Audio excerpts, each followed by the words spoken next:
Menteri Koordinator Bidang Perekonomian Erlangga Hartarto optimistis bahwa pertumbuhan ekonomi kuartal 1 2021 ini bisa mencapai 5%. Hal ini sekaligus menjawab kapan Indonesia bisa keluar dari resesi.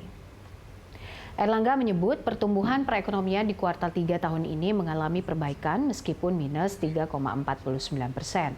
Meski demikian, dibandingkan kuartal sebelumnya ada kemajuan menurut Erlangga jika di kuartal ketiga bisa dipertahankan pertumbuhannya. Diharapkan pada kuartal keempat bisa masuk jalur positif, walaupun secara konservatif Indonesia masih minus 1,6% sampai dengan positif 0,6%.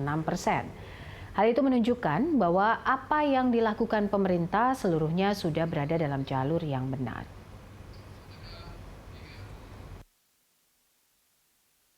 Melihat bahwa pertumbuhan perekonomian di kuartal ketiga ini mengalami perbaikan, yaitu 3,49, artinya secara kuartal to kuartal ada kenaikan sebesar 5,05%.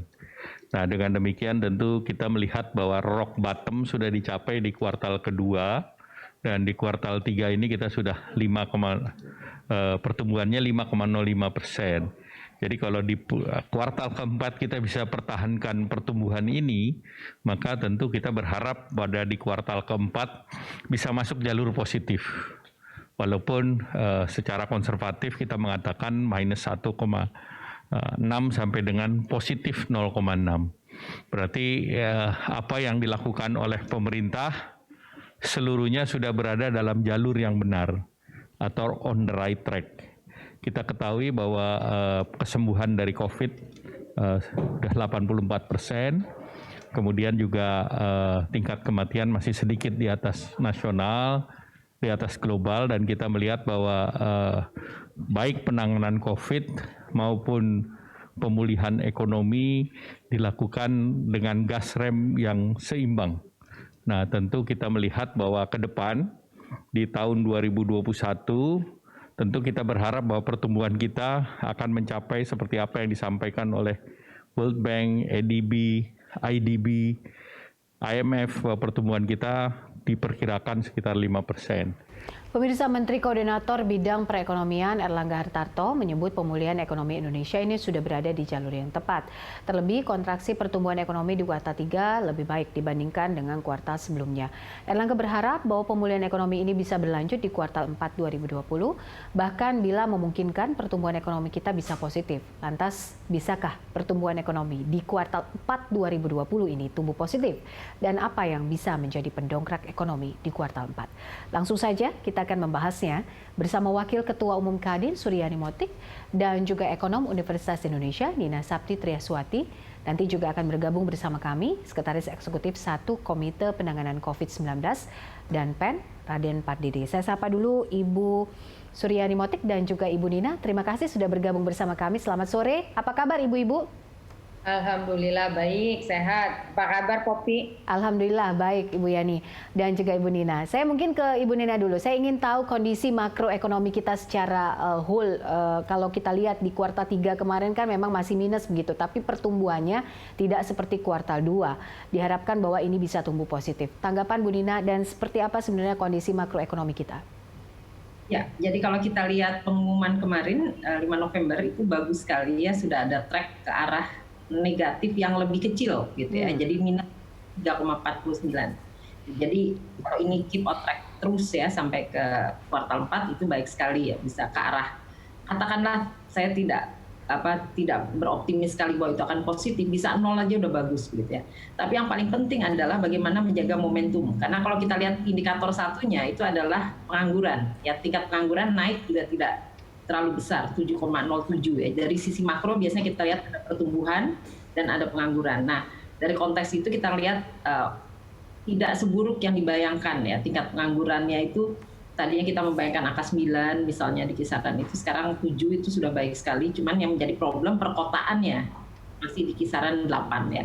Jadi artinya sementara di pedesaan 4 ya. Jadi ada gap bahwa pengangguran itu masalah perkotaannya yang menjadi masalah ya.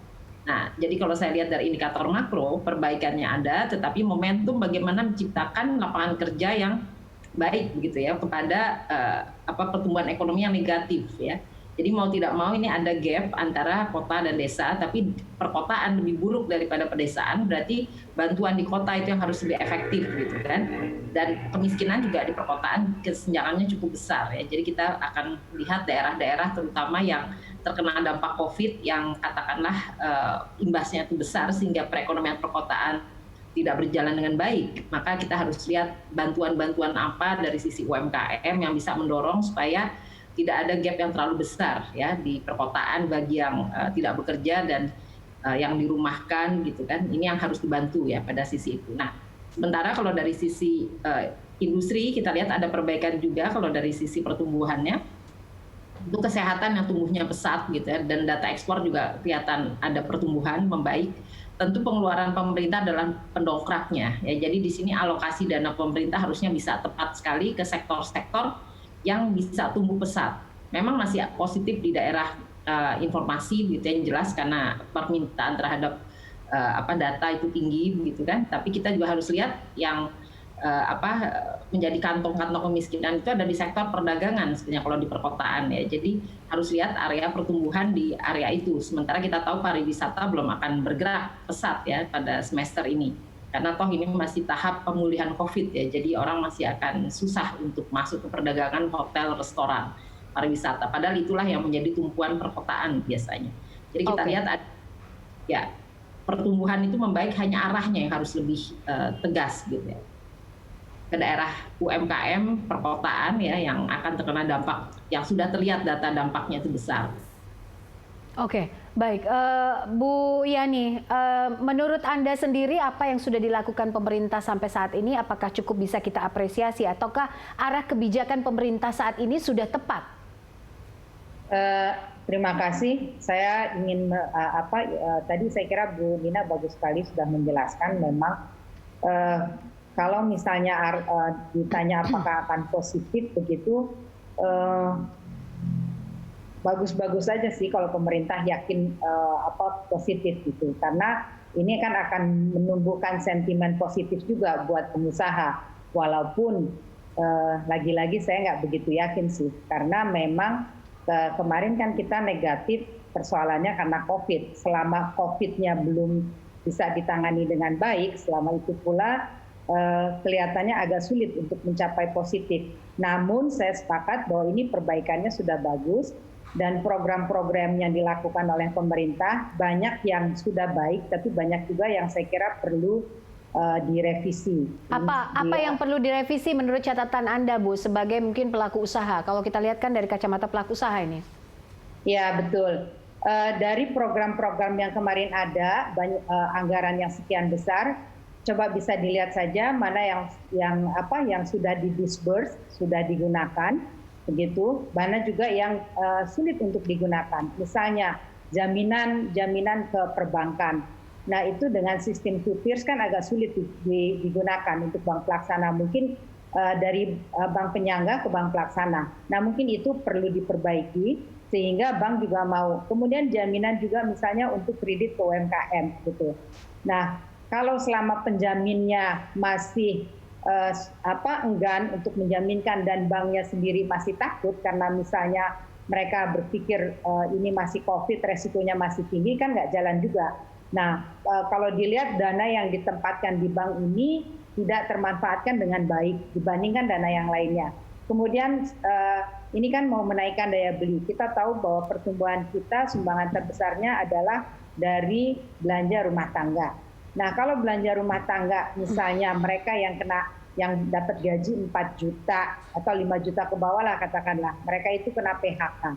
Kemudian dapat ganti 600.000. Jadi berarti belanjanya yang biasanya 4 juta kemudian jadi 600.000.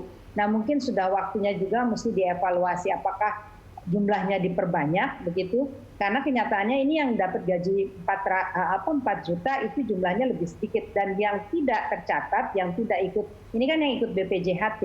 Nah, yang tidak ikut BPJS, BPJHT terutama di sektor UMKM juga banyak, jadi perlu ditambah dan diperluas. Kemudian bantuan juga untuk UMKM. Nah, bantuan UMKM saya kira perlu direvisi, misalnya bantuan untuk modal 2,7 juta ya.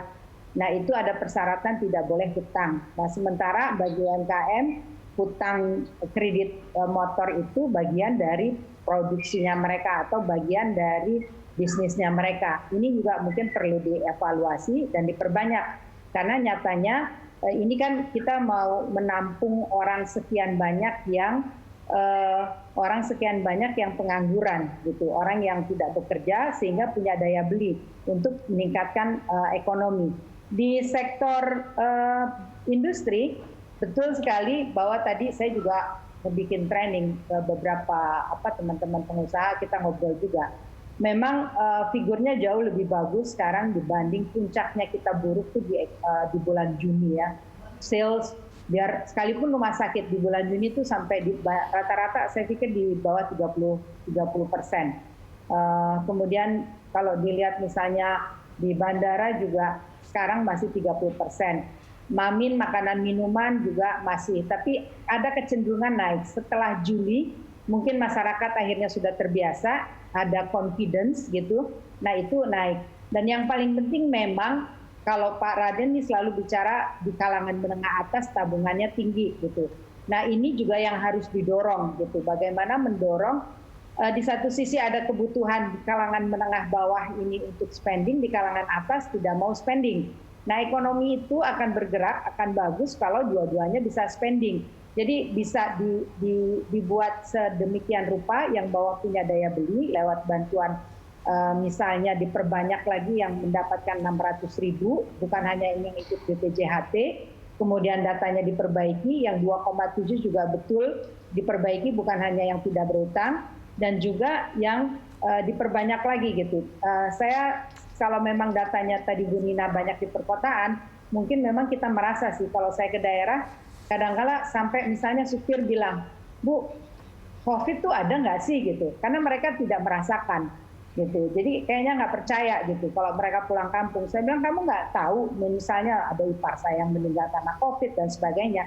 Memang tidak terlalu terasa di pedesaan karena kan sumber makanan dan segala macamnya di sekelilingnya. Kemiskinan di kota itu memang lebih parah dan lebih sulit. Dan mungkin memang sudah saatnya mengevaluasi apa yang jalan dan apa yang tidak jalan. Namun yang terpenting karena panglimanya adalah kesehatan, coba belanja di bidang kesehatan itu menjadi perhatian buat pemerintah saya kira. Karena di sektor yang lain cukup bagus, tapi di kesehatan kita masih punya problem. Terima kasih. Oke, baik. Nanti kita akan lanjutkan lagi. Saya akan minta komentar Bu Nina soal ini, bagaimana kita membedahnya pertumbuhan ekonomi menurut lapangan usaha. Dan juga nanti kami akan mengkonfirmasinya kepada pemerintah dan juga Pak Raden. Kami coba untuk menghubungi usai jeda, pemirsa tetaplah bersama kami.